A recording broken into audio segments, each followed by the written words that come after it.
نشاط دن بھر پرندے کے غم میں رنجیدہ و ملول رہی۔ رات کو جب وہ بستر پر پہنچی تو اس وقت بھی پرندے کی یاد ستا رہی تھی۔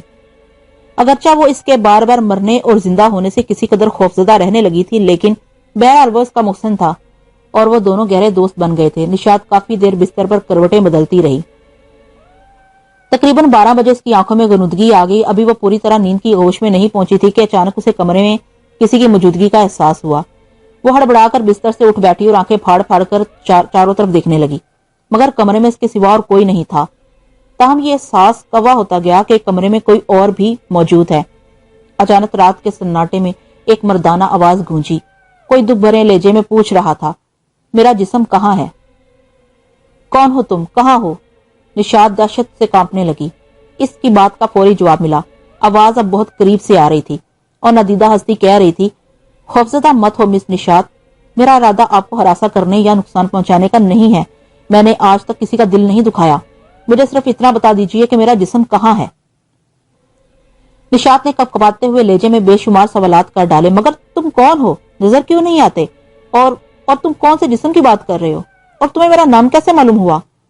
کمرے میں ہلکا سا کہکا بلند ہوا، پھر آواز آئی، اپنے پرندے کو بھول گئی مس نشاط، جس نے جنگل میں آپ کی جان بچائی تھی؟ او!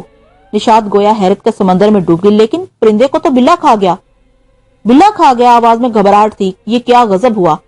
شکاریوں سے بچنے کی غرض سے میں نے جسم کو یہیں چھوڑنا شروع کر دیا تھا، لیکن افسوس کہ وہ یہاں بھی محفوظ نہ رہ سکا۔ میں تمہارا مطلب نہیں سمجھی، کیا تم اس پرندے کی روح ہو؟ ایسا ہی سمجھ لو، غمناک آواز میں کہا گیا۔ نشاط حیران ہو کر بولی، اگر یہ درست ہے تو تم انسانوں کی مانند گفتگو کس طرح کرتے ہو؟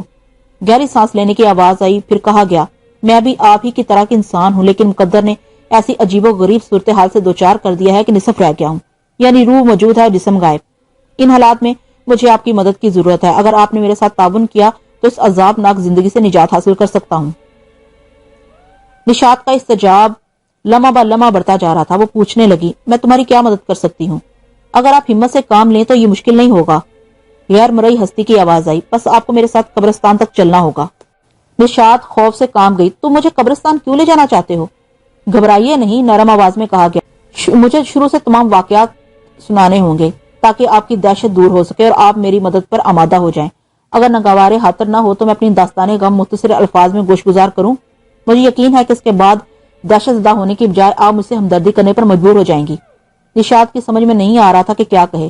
وہ گمسم آنکھیں پھاڑے پتھر کے مجسمے کی طرح بستر پر بیٹھی تھی۔ تب پرسرار ہستی نے خود ہی اپنی داستان سنانا شروع کر دی۔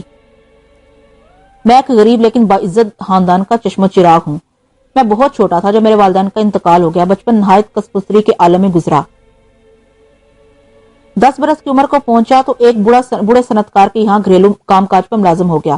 بوڑھا سیٹ تھا تو سرمایہ کار، لیکن دل کا غنی، ہمدرد، مخلص و محبت کرنے والا انسان تھا۔ وہ اولاد نرینہ سے محروم تھا، بس ایک لڑکی تھی جو میری ہم عمر تھی۔ بوڑھا سیٹ میری فطری شرافت، عادات و اطوار اور نیک نیتی سے بہت متاثر ہوا۔ اس کی عنایتیں مجھ پر بڑھنے لگی، چنانچہ اس نے مجھے اپنا بیٹا بنا لیا۔ مجھے اسکول میں داخل کر دیا گیا اور میری تعلیم و تربیت پر خصوصی توجہ دی جانے لگی۔ وقت گزرتا رہا اور میں جوان ہو گیا۔ اس وقت تک میں نے گریجویشن کر لیا تھا۔ سیٹ کی بیٹی سلیمہ بھی جوان ہو گئی، چنانچہ سیٹ نے اس کی شادی کر دی۔ اس کا شوہر ریحان بھی اسی کوٹھی میں رہائش پذیر ہوا۔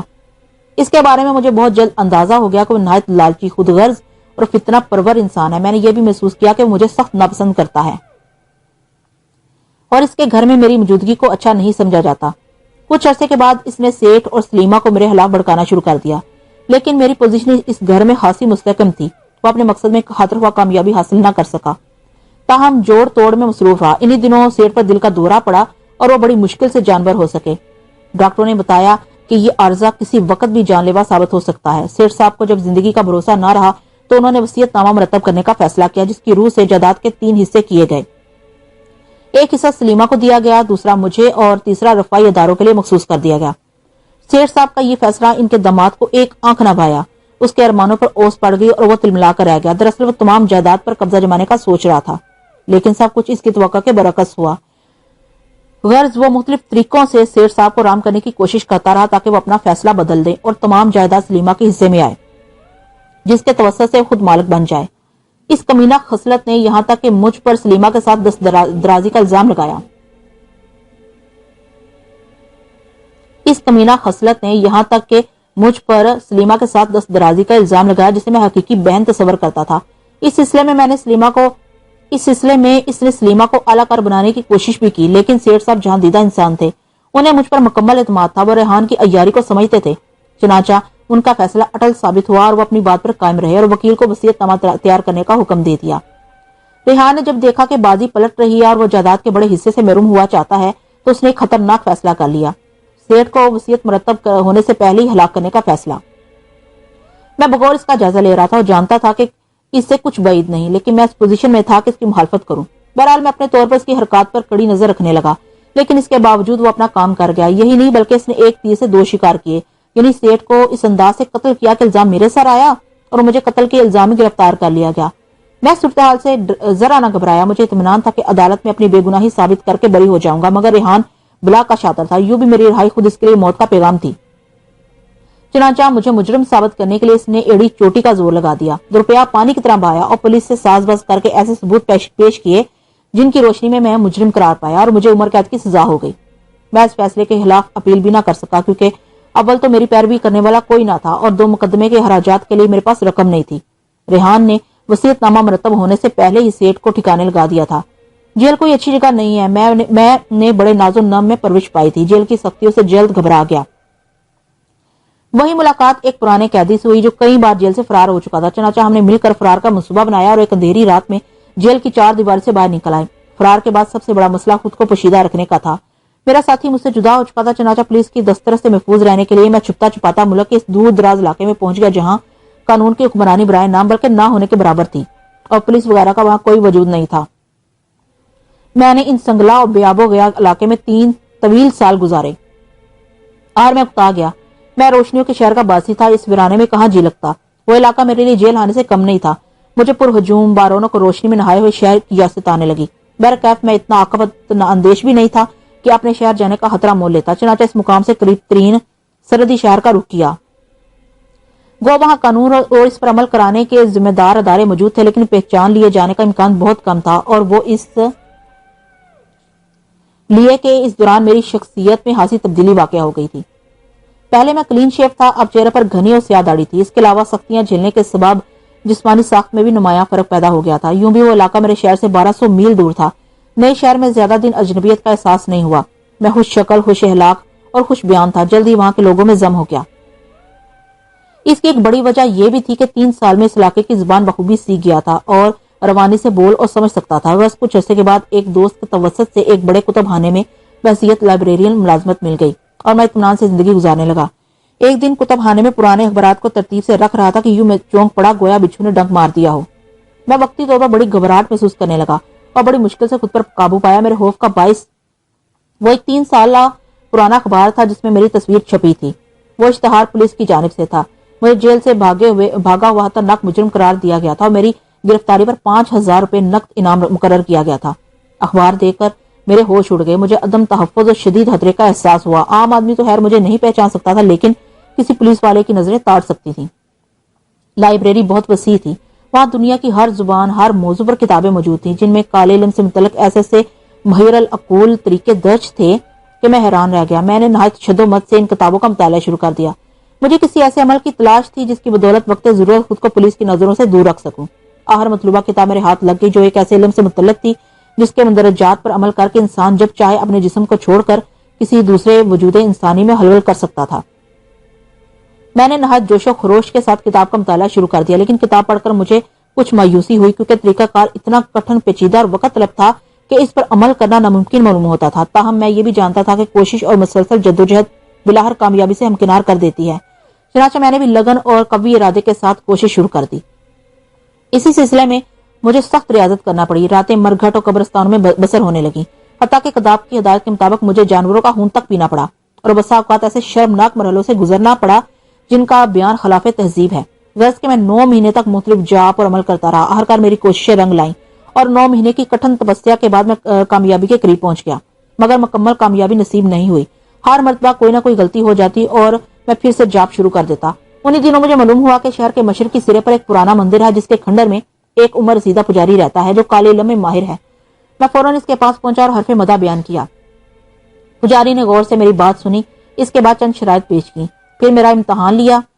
جب اطمینان ہو گیا تو مجھے چیلا بنا لیا. پجاری نے مجھ پر بہت محنت کی, بڑی توجہ سے علم سکھایا. مزید برآں کہ میں پہلے بھی بہت کچھ سیکھ چکا تھا, چنانچہ بہت جلد گہرے مقصود پا لیا اور انتھی کوششوں کے بعد وہ طاقت حاصل کرنے میں کامیاب ہو گیا جس کے ذریعے اپنی روح کو جب چاہتا جسم سے علیحدہ کر لیتا. میں نے دوسرے جسم میں ہلول کرنے کا تجربہ بھی کیا اور سب سے پہلے ایک مردہ گدھے کے جسم میں داخل ہوا جو ڈیچو ڈیچو کرتا ہوا اٹھ کھڑا ہوا. اپنی اس کامیابی سے مجھے جو مسرت ہوئی بیان سے باہر رہ گیا, اس کے اب مجھے پولیس وغیرہ کا کوئی خطرہ نہیں رہا تھا. میں قانون کے محافظوں کو ہر وقت جل دے سکتا تھا. ایک روز میں کتب خانے میں بیٹھا کتابوں کی نئی فہرست تیار کر رہا تھا کہ ایک شخص اندر داخل ہوا. اس کے چہرے پر میرے ہی جیسی سیاہ اور گھنی داڑھی تھی, آنکھوں پر تاریک شیشوں کی اینک تھی. وہ بڑا پراسرار سا معلوم ہوتا تھا. اس نے ایک تاریخی کتاب طلب کی اور جب میں ریک میں کتاب تلاش کرنے لگا تو محسوس کیا کہ وہ گہری نظروں سے میری حرکات و سکنات کا جائزہ لے رہا تھا. ہر چند کے میری اسے کوئی واقفیت نہیں تھی, لیکن کتاب حاصل کرنے کے بعد بھی وہ کافی دیر مجھ سے ادھر ادھر کی گفتگو کرتا رہا. اس کے رویے سے ظاہر ہوتا تھا کہ میرے بارے میں بہت کچھ جانتا ہے اور مزید معلومات حاصل کرنے کی کوشش کر رہا ہے. یہاں ہو سکتا ہے کہ مفرور مجرم ہونے کے ناطے مجھے ایسا محسوس ہوا ہو. بہرحال جب وہ رخصت ہو گیا تو مجھے فکر لاحق ہوئی. میں بھی لائبریری بند کر کے نکل کھڑا ہوا. دن بھر کی دوڑ دھوپ کے بعد یہ معلوم کرنے میں کامیاب ہو گیا کہ وہ پولیس کا آدمی تھا. ظاہر ہے میں شناخت کر لیا گیا تھا اور کسی بھی وقت گرفتاری متوقع تھی. چنانچہ ایسا ہی ہوا, آدھی رات کے وقت تیز دستک کی آواز سے میری آنکھ کھل گئی.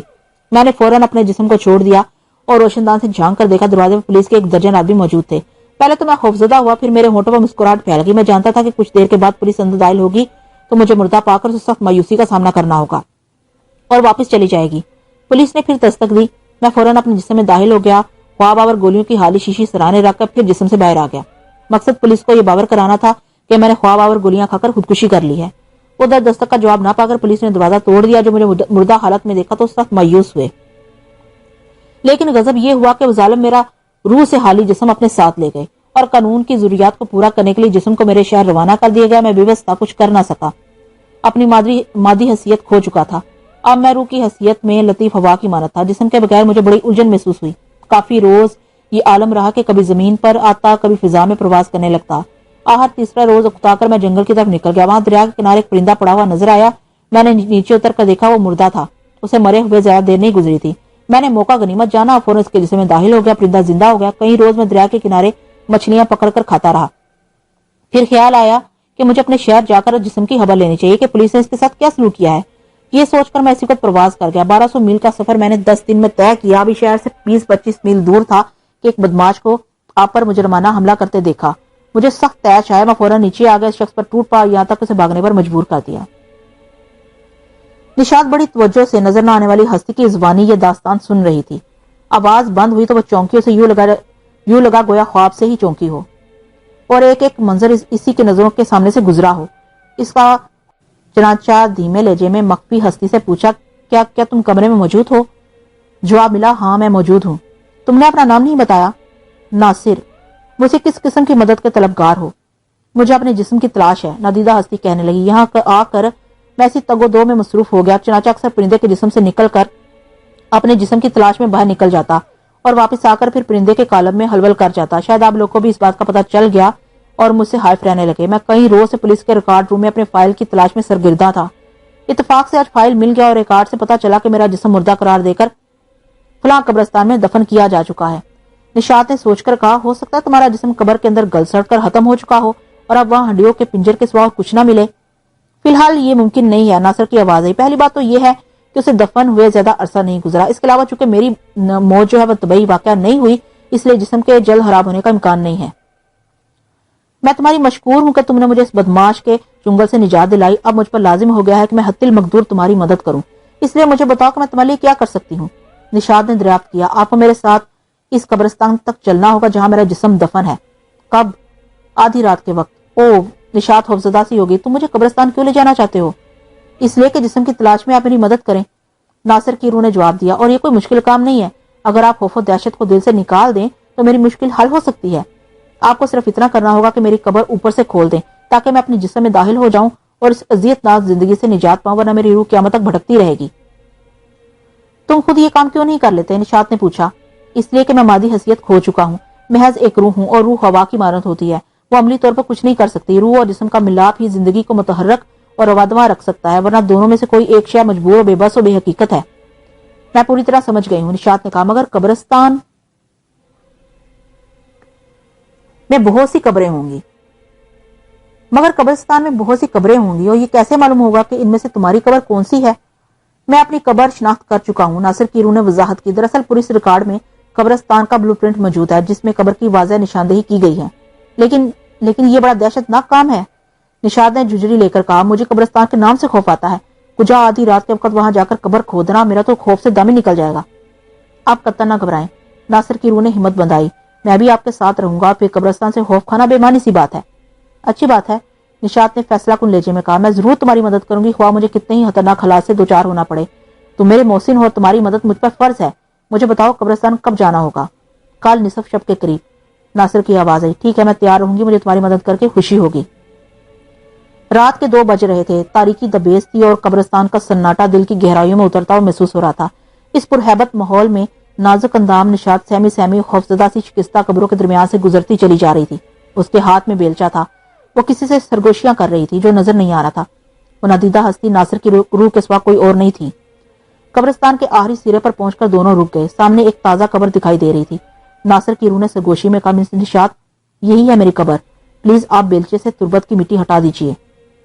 میں جانتا ہوں کہ آپ ایک نازک اندام دوشیزہ ہیں، مشقت کبھی نہ کی ہوگی، آپ کے ہاتھوں میں چھالے ابھر آئیں گے، لیکن اس کے سوا کوئی اور صورت ممکن نہیں ہے۔ میں آپ کا یہ احسان زندگی بھر نہ بھولوں گا۔ ہاں، ذرا آہستہ آہستہ اور آرام سے کام کیجیے تاکہ آپ تھک نہ جائیں۔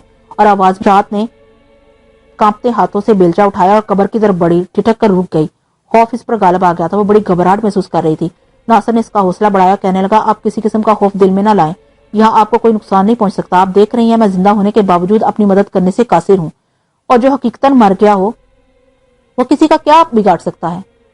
نشاط دھڑکتے ہوئے دل کے ساتھ آگے بڑھی، قبر کی مٹی ہٹانے لگی۔ مٹی چونکہ نرم تھی اس لیے زیادہ محنت نہیں کرنی پڑ رہی تھی، چنانچہ جلد ہی تربت کے اوپر بچھے ہوئے تختے نظر آنے لگے۔ بہت خوب، ناصر کی روح کی پرمسرت آواز آئی، آپ نے بہت جلد کام ختم کر لیا، پلیز آپ قبر سے تختے ہٹا دیجیے۔ نشاط ایک بار پھر دہشت سے کام گئی۔ آدھی رات کے وقت قبرستان کے روح فرسا سناٹے میں کسی قبر کو کھولنا بڑے دل گردے کا کام ہے۔ ناصر کی آواز نے پھر اس کی ہمت بندھائی اور لرزتے ہاتھوں سے قبر کے تختے ہٹانے لگی۔ کچھ دیر کے بعد ہی لحد کے اندر سفید کفن میں لپٹی ہوئی لاش نظر آئی اور نشاط خوفزدہ ہو کر پیچھے ہٹ گئی۔ ناصر کی روح نے کہا، گھبرائیے نہیں، تمام مراحل طے ہو چکے ہیں، میں ابھی اپنے جسم میں داخل ہو کر باہر آتا ہوں، اس کے بعد تمام خوف دور ہو جائے گا۔ اسی لمحے نشاط کو قبر کے اندر سے سراہٹ سی محسوس ہوئی اور فقطاً وہ اچھل پڑی اور لحد میں پڑے ہوئے بے جان جسم میں حرکت پیدا ہو چکی تھی۔ پھر جسم کفن سمیت اٹھ کھڑا ہوا، اچک کر قبر سے باہر آ گیا۔ اگرچہ نشاط کو معلوم تھا کہ وہ ناصر ہے، خوف کی کوئی بات نہیں ہے، لیکن اس کے باوجود دہشت سے وہ کانپنے لگی۔ ادھر ناصر نے اپنے چہرے سے کفن ہٹایا، نشاط نے اس کی طرف دیکھا اور ہولناک چیخ مار کر چند قدم پیچھے ہٹ گئی۔ اس کا چہرہ دہشت سے سفید ہو گیا تھا، جسم پتے کی طرح لرز رہا تھا۔ کفن کے اندر سے ایک سال خوردہ بڑھیا کا جھریوں بھرا چہرہ، خوفناک چہرہ برآمد ہوا تھا۔ اس کا منہ غار کی مانند کھلا ہوا تھا اور پتھرائی ہوئی آنکھوں سے نشاط کی طرف دیکھ رہی تھی۔ تم کون ہو؟ اور نشاط کے حلق میں آواز نشاط کے حلق میں پھنس کر رہ گئی۔ ارے تم اب بھی ڈر رہی ہو؟ بڑھیا کے پوپلے منہ سے مردانہ آواز نکلی۔ میں ناصر ہوں اور دیکھو میں اپنی اصلی حالت میں واپس آ گیا ہوں۔ نہیں نہیں، نشاط پیچھے ہٹتے ہوئے بولی، تم کوئی بدرو ہو، تم نے مجھے دھوکہ دیا ہے۔ اچانک ناصر یا بڑھیا کی نظر اپنے لاغر اور جھریوں بھرے ہاتھوں پر پڑی اور دوسرے ہی لمحے چہرے پر بے پناہ حیرت کے آثار نمودار ہو گئے، لیکن جلد ہی اس پر حقیقت اشکارا ہو گئی۔ بڑھیا کے منہ سے ناصر کی متاسف آواز نکلی، معاف کرنا مس نشاط، دراصل قبر کی شناخت میں غلطی ہو گئی، یہ قبر اس بڑھیا کی تھی، میں غلط جسم میں دار ہو گیا ہوں اور اب مجھے یاد آ رہا ہے کہ میری قبر برابر والی ہے، پلیز ذرا سی مدد کیجیے، میں بڑھیا کے جسم کو قبر میں چھوڑ کر واپس آتا ہوں، مجھے 100% یقین ہے کہ یہی میری قبر ہے۔ نشاط ابھی تک خوفزدہ نظروں سے بڑھیا کی طرف دیکھ، تاہم ناصر کے انکشاف پر صورتحال واضح ہو گئی اور اس کا خوف کسی حد تک دور ہو گیا۔ ادھر ناصر بڑھیا کے جسم کو دوبارہ قبر میں پہنچا کر روح کی حیثیت سے واپس آ چکا تھا۔ اس نے ایک بار پھر نشاط سے دوسری قبر کھودنے کی درخواست کی۔ نشاط کا جی چاہا کہ وہ یہ خوفناک امر انجام دینے سے انکار کر دے، اس ہولناک مقام سے بھاگ کھڑی ہو، لیکن اچانک اسے ناصر کی روح کی بے بسی کا خیال آیا۔ وہ بھی نہایت نامساعد حالات میں اس کی مدد کر چکا تھا، چنانچہ اس نے پھر بیلچہ اٹھایا اور دوسری قبر کی مٹی ہٹانے لگی۔ کچھ دیر کے بعد تختے نمودار ہونے لگے، لیکن نشاط بہت تھک گئی تھی، اس کا جسم پسینے سے شرابور تھا اور سانس دھونکنی کی طرح چل رہا تھا۔ وہ سستانے کے لیے مٹی کے ڈھیر پر بیٹھ گئی۔ ناصر کی روح ندامت امیز لہجے میں کہہ رہی تھی، معاف کیجیے گا مس نشاط، میں شرمندہ ہوں، میری وجہ سے آپ کو سخت اذیت اٹھانا پڑ رہی ہے، بہرکیف یہ آخری مرحلہ ہے، آپ تختے ہٹائیے، پھر میں اپنے جسم میں داخل ہو کر دونوں قبور کو بند کر دوں گا۔ سانس بے ترتیب ہونے کے سبب نشاط نے کوئی جواب نہیں دیا، اور جب اس کی حالت قدرے درست ہوئی تو قبر کے اوپر بچھے ہوئے تختے ہٹانے لگی۔ لحد میں لاش موجود تھی۔ نشاط پر پھر خوف کا غلبہ ہوا۔ اسی وقت ناصر کی روح کی مسرت آواز آئی، یہی میرا جسم یہی ہے۔ اس کے بعد پہلے کی طرح سرسراہٹ سی محسوس ہوئی، کفن میں لپٹی ہوئی لاش حرکت کرنے لگی۔ دوسرے لمحے وہ اٹھ کھڑی ہوئی، قبر سے باہر نکل آئی۔ اس نے اپنے چہرے سے کفن ہٹا دیا۔ اب نشاط کے سامنے ایک وجیح خوبصورت نوجوان کھڑا تھا۔ وہ بڑے پرجوش انداز میں نشاط کی طرف بڑا اور خوشی سے بھرپور لہجے میں کہنے لگا، میں ناصر ہوں مس نشاط، اور اپنی حقیقی حیثیت میں میں کس زبان میں آپ کا شکریہ ادا کروں؟ آپ نے مجھے نئی زندگی دی ہے اور ایک کربناک عذاب سے نجات دلائی ہے۔ میں آپ کا یہ احسان کبھی بھی فراموش نہ کر سکوں گا۔ نشاط گمسم کھڑی حیرت اور خوف کے ملے جلے تاثرات کے ساتھ کفن میں لپٹے ہوئے ناصر کو دیکھ رہی تھی۔ وہ بہت باوقار نظر آ رہا تھا اور اس کے چہرے سے شرافت اور شائستگی ہویدا تھی۔ نشاط کی نگاہیں جھک گئیں۔ تب ناصر کہنے لگا، آپ شاید ابھی تک خوفزدہ ہیں؟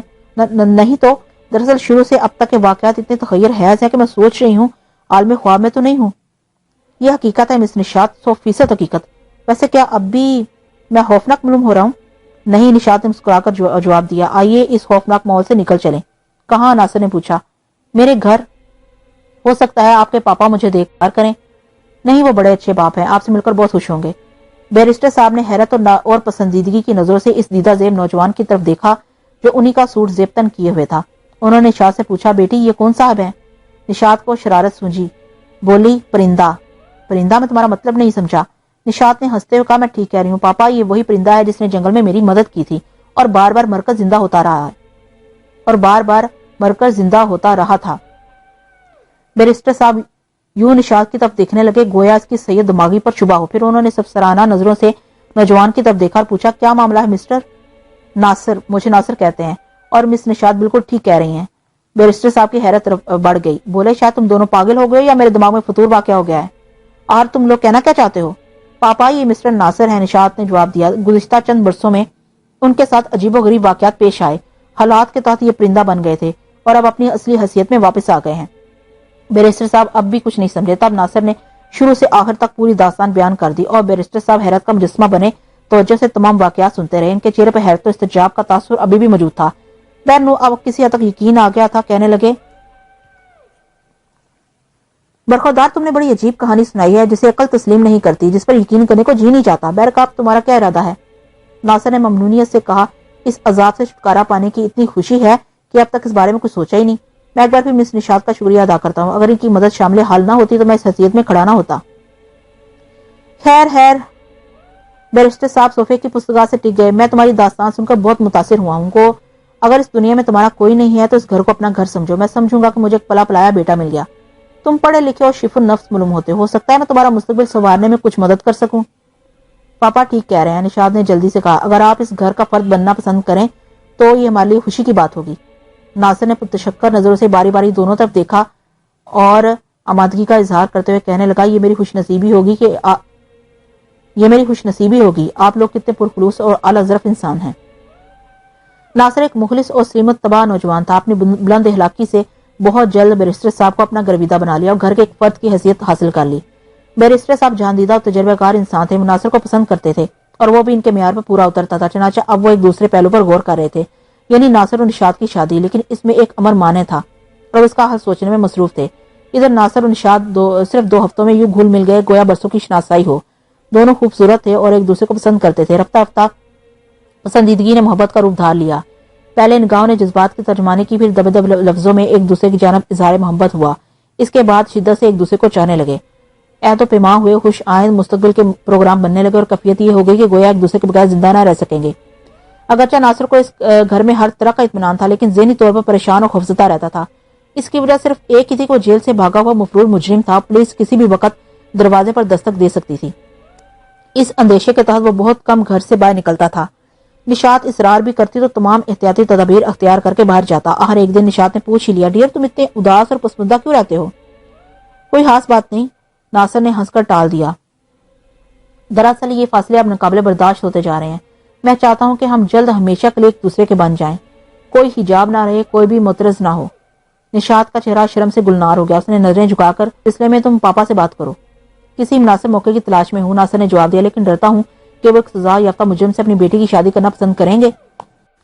وسوسے دل سے نکال دو، نشاط نے کہا، جب تم نے سیٹھ کو قتل نہیں کیا تو گھبرانے کی کیا ضرورت ہے؟ ایک قانون داں کی بیٹی ہوتے ہوئے میں بھی اتنا جانتی ہوں کہ تم اصل مجرم نہیں ہو، تمہیں ساز باز کر کے ملوث کیا گیا ہے اور غلط فہمی کی بنا پر سزا ہو گئی ہے۔ تمہارا خیال درست ہے، لیکن میں قانون کی نظر میں بہرحال مجرم ہوں، اور مجرم معاشرے کا ایک ناپسندیدہ فرد ہوتا ہے۔ یہ تو بیرسٹر صاحب کی اعلی ظرفی کا ثبوت ہے کہ انہوں نے مجھے اپنے گھر میں پناہ دی۔ تم پاپا سے بات تو کرو، نشاد نے زور دے کر کہا۔ وہ بہت مشفق اور فراغ دل واقع ہوئے ہیں، اس زمانے میں تمہاری مدد بھی کر سکتے ہیں۔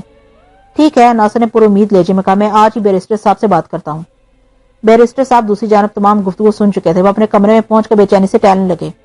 ان کی آنکھیں سوچ میں ڈوبی ہوئی تھیں اور وہ بہت شدت سے معاملے کے مختلف پہلوؤں پر غور کر رہے تھے۔ ان کے چہرے سے ظاہر تھا کہ کسی فیصلے پر پہنچنے کی کوشش کر رہے ہیں۔ وہ تقریباً 2 گھنٹے تک غور و فکر کرتے رہے، پھر انہوں نے ریسیور اٹھایا اور نمبر رنگ کرنے لگے۔ ٹیلی فون سے فارغ ہوئے تو بہت مطمئن نظر آتے تھے۔ کچھ ہی دیر بعد انہوں نے ناصر کو بلایا اور شفقت امیز لہجے میں بولے، ناصر میاں، آج میں نے ایک فیصلہ کر لیا ہے۔ میری خواہش ہے کہ تم ہمیشہ کے لیے میرے بیٹے بن جاؤ۔ آپ مجھے اپنا بیٹا ہی سمجھے، ناصر نے سعادت مندی سے جواب دیا۔ یہ میری خوش قسمتی ہوگی کہ آپ جیسے پرخلوص اور فرشتہ سیرت انسان کی سرپرستی حاصل ہو۔ یوں بھی میں دنیا میں بالکل تنہا ہوں اور آپ کو چھوڑ کر کہاں جا سکتا ہوں۔ یہ تمہاری سعادت مندی ہے، بیرسٹر صاحب نے خوش ہو کر کہا۔ میرا مقصد کچھ اور ہے، فرمائیے، ہم وطن گوش ہوں۔ ناصر بیٹے، میں نے تمہارے اور نشاد کے بارے میں ایک اہم فیصلہ کیا ہے۔ تفصیلات میں جائے بغیر غالباً تو میرا مقصد سمجھ گئے ہوگے۔ بیٹی کے باپ کے منہ سے اس قسم کی گفتگو اچھی معلوم نہیں ہوتی۔ ناصر کا دل خوشی سے سرشار ہو گیا اور بیرسٹر صاحب کا مقصد بخوبی سمجھ گیا تھا۔ وہ اس سلسلے میں کچھ کہتے ہوئے ڈر رہا تھا، لیکن بیرسٹر صاحب نے آج خود تمام مراحل طے کر دیے تھے۔ وہ نظریں جھکا کر پرتشکر لہجے میں کہنے لگا، محترم، مجھے آپ کے حکم سے سرتابی کی مجال نہیں، بلکہ میرے لیے یہ امر باعث مسرت اور افتخار ہوگا کہ آپ مجھے اپنی فرزندی میں قبول فرمائیں۔ آپ نے یہ اہم فیصلہ کر کے بڑی جرات کا ثبوت دیا، جبکہ میں خود کو اس قابل نہیں سمجھتا تھا۔ تاہم زندگی کے کسی موڑ پر آپ کو مایوس نہیں کروں گا۔ گڈ، بیرسٹر صاحب نے اطمینان کا اظہار کیا۔ لیکن مسٹر ناصر، میں تمہاری اس عجیب و غریب قوت سے خائف ہوں، جس کے ذریعے تم اپنے جسم کو چھوڑ کر کسی دوسرے جسم میں داخل ہو سکتے ہو۔ انسان کے لیے انسان رہنا ہی مناسب ہے۔ یہ ساحروں اور جادوگروں کے مشغلے ہیں، جبکہ تم ایک مہذب اور تعلیم یافتہ نوجوان ہو۔ ناصر نے جواب دیا، محترم، میں نے وہ پرسرار قوت ایک مجبوری کے تحت حاصل کی تھی۔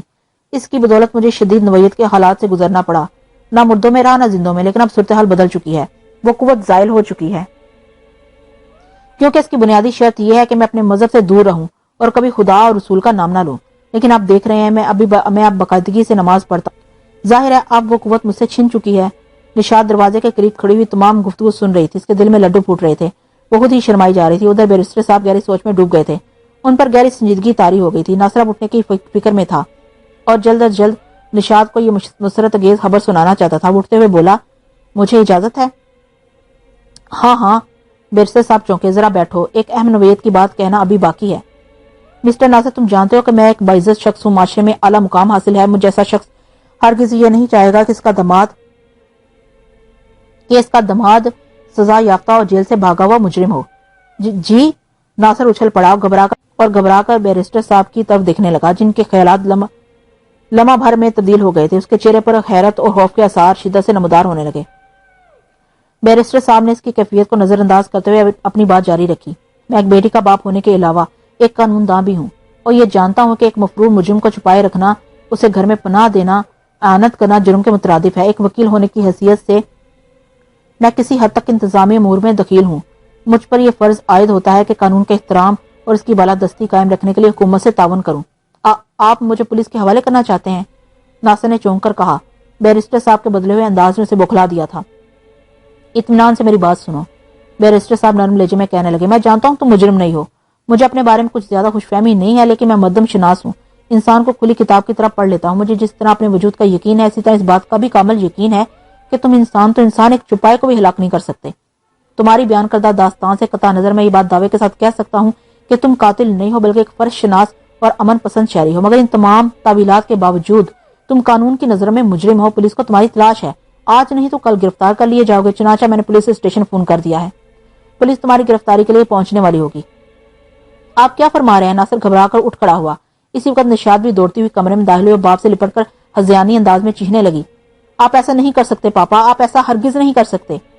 بیرسٹر صاحب نے شفقت سے بیٹی کے سر پر ہاتھ رکھا اور دھیمے لہجے میں کہنا کہ بیٹی، قانون کے تقاضے پورے ہونے دو، میں نے بہت سوچ سمجھ کے یہ فیصلہ کیا ہے۔ میں ناصر کا دشمن نہیں ہوں، اسے تمہارے لیے منتخب کر چکا ہوں، لیکن بہر عنوان وہ مجرم ہے، اور مجرم کو قانون کی نظر سے پوشیدہ رکھنا میں اپنے مسلک کو ملکی قوانین سے غداری اور زمین کا بوجھ سمجھتا ہوں۔ میں چاہتا ہوں کہ ناصر جرم کی تہمت اتار کر تمہارے سامنے آئے. اس سلسلے میں میں نے اور میرے وکیل دوستوں نے ناصر کے کیس کا بغور مطالعہ کیا ہے اور ہم اس نتیجے پر پہنچے ہیں کہ ناصر قاتل ہرگز نہیں. مقدمے میں ایسے بے شمار پوائنٹ ہیں جن کی بنیاد پر اسے نہایت آسانی سے بری کرایا جا سکتا ہے. دراصل دفاع کمزور ہونے کے سبب ناصر کو سزا ہوئی تھی. میں چاہتا ہوں کہ یہ خود کو دوبارہ انصاف کے لیے پیش کر دے. جو شخص مجرم نہیں اسے دنیا کا کوئی قانون سزا نہیں دے سکتا. میں کل ہی عدالت عالیہ میں پٹیشن داخل کر دوں گا اور میں دعوے کے ساتھ کہتا ہوں کہ 1 ماہ کے اندر اندر اسے باعزت بری کرا لوں گا. یکایک کال بیل کی آواز آئی اور سب چونک پڑے. بیرسٹر صاحب نے دروازے کی طرف بڑھتے ہوئے کہا شاید پولیس آ گئی ہے.